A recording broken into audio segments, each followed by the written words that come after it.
Student, आप सभी को मेरा बहुत बहुत नमस्कार, बहुत बहुत प्रणाम। आज के वीडियो में हम आपको रसायन विज्ञान का एक बहुत ही इंपॉर्टेंट क्वेश्चन समझाएंगे। डियर स्टूडेंट, इस प्रकार का क्वेश्चन क्लास 11th और 12th दोनों ही क्लासों के लिए बहुत ही महत्वपूर्ण है और अक्सर ऐसे प्रश्न क्लास 12th में बोर्ड एग्जाम में विकल्प में भी पूछे जाते हैं और AIEEE या नीट एग्जाम में भी ऐसा प्रश्न पूछा गया है।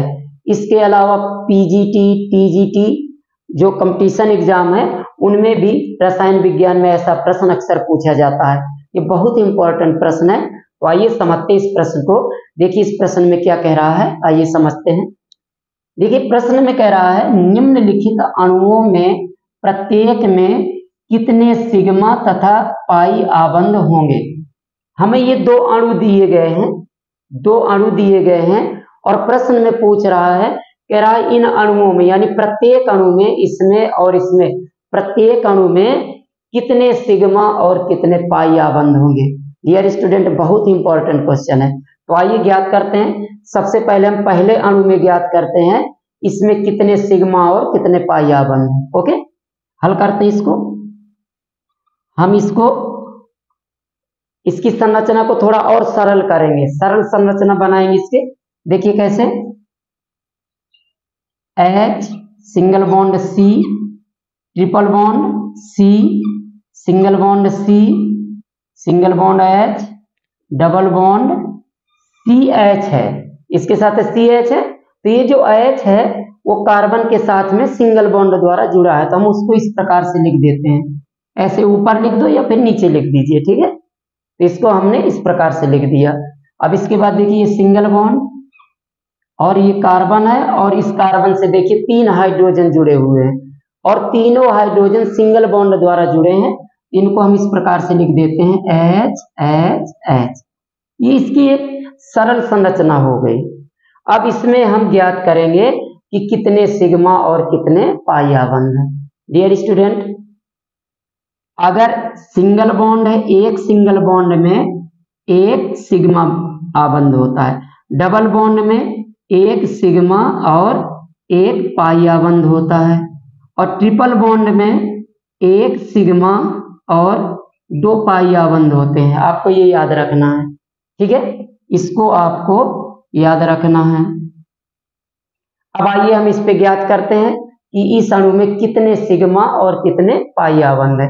डियर स्टूडेंट, ये सिग्मा का निशान है, सिग्मा है, ऐसा आधा ना की तरह रहता है, इसको 6 मत समझना, ये 6 नहीं है, सिग्मा है, ठीक है। तो अब इसमें हम ज्ञात करें कि कितने सिग्मा और कितने पाई आबंध है। तो डियर स्टूडेंट, जहां सिंगल बॉन्ड होगा वहां एक सिग्मा होगा और डबल बॉन्ड में भी एक सिग्मा होगा और जहां ट्रिपल बॉन्ड होगा वहां भी एक सिग्मा होगा। तो पहले हम सभी बॉन्ड गिन लें कितने हैं। तो देखिए कितने हैं, 1 2 3 4 5 6 7 8 9 10। कुल बॉन्ड सिंगल डबल ट्रिपल मिलाकर के कितने हैं, 10 बॉन्ड हैं। तो सिग्मा आबंध कितने हो जाएंगे, सिग्मा आबंधों की संख्या हो गई, सिग्मा आबंध कितने होंगे, 10। क्योंकि जहां सिंगल बॉन्ड है वहां एक सिग्मा आबंध होगा, डबल बॉन्ड में भी एक सिग्मा होगा और ट्रिपल बॉन्ड में भी एक सिग्मा होगा। तो हम सभी बॉन्ड गिन ले, कितने हैं बॉन्ड, एक डबल बॉन्ड ये हो गया, एक ट्रिपल बॉन्ड, यानी सारे बॉन्ड गिन लीजिए, सिंगल डबल और ट्रिपल मिला करके कितने हैं, 1 2 3 4 5 6 7 8 9 10। तो सिग्मा आबंध कितने हो गए डियर स्टूडेंट, 10। इसके बाद पाई आबंध, पाई आबंध कितने पाई आबंध होंगे। तो हम जानते हैं डबल बॉन्ड में एक पाई आबंध होता है और ट्रिपल बॉन्ड में 2 पाई आबंध होते हैं। तो 2 पाई आबंध यहाँ हो गए, 1 पाई आबंध यहाँ, तो 3 पाई आबंध हो गए। तो पाई आबंध कितने हैं, 3। ओके, तो आपको इसको पहले इस प्रकार से लिख लेना है, बहुत ही आसानी से ज्ञात हो जाएगा, बस इसको याद रखना है। अब चलिए इसमें दूसरे वाले में ज्ञात करते हैं। यहाँ बना देते हैं इसकी संरचना। देखिए C और कार्बन कार्बन के बीच में डबल बॉन्ड है C और पहले कार्बन से 2 H जुड़े, तो उनको इस प्रकार से सिंगल बॉन्ड द्वारा जोड़ दीजिए। 2 H है, उनको सिंगल बॉन्ड से जोड़ दिया। फिर यहाँ पर है डबल बॉन्ड C, और इस कार्बन से देखो एक H जुड़ा है तो उसको इस प्रकार से जोड़ दीजिए। फिर C, और इस कार्बन से 3 H है तो इस प्रकार से सिंगल बॉन्ड द्वारा आपको जोड़ देना है। ओके, बस अब गिन लीजिए, टोटल बॉन्ड गिन लीजिए पहले कितने हैं सिंगल और डबल मिला करके। 1 2 3 4 5 6 7 8 9। डबल बॉन्ड में एक सिग्मा बॉन्ड होगा और सिंगल बॉन्ड में एक सिग्मा बॉन्ड होगा, तो टोटल सिग्मा बॉन्ड कितने हो गए? सिग्मा बंधों की संख्या कितनी हो गई? 1 2 3 4 5 6 7 8 9। और पाई आबंध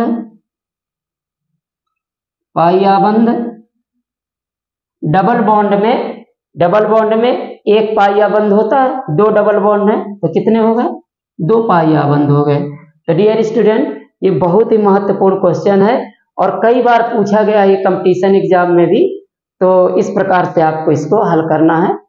तो उम्मीद करते हैं कि ये वीडियो आपको पसंद आया होगा। अगर वीडियो पसंद आया हो तो प्लीज इसको लाइक व शेयर करें और हमें सपोर्ट करें।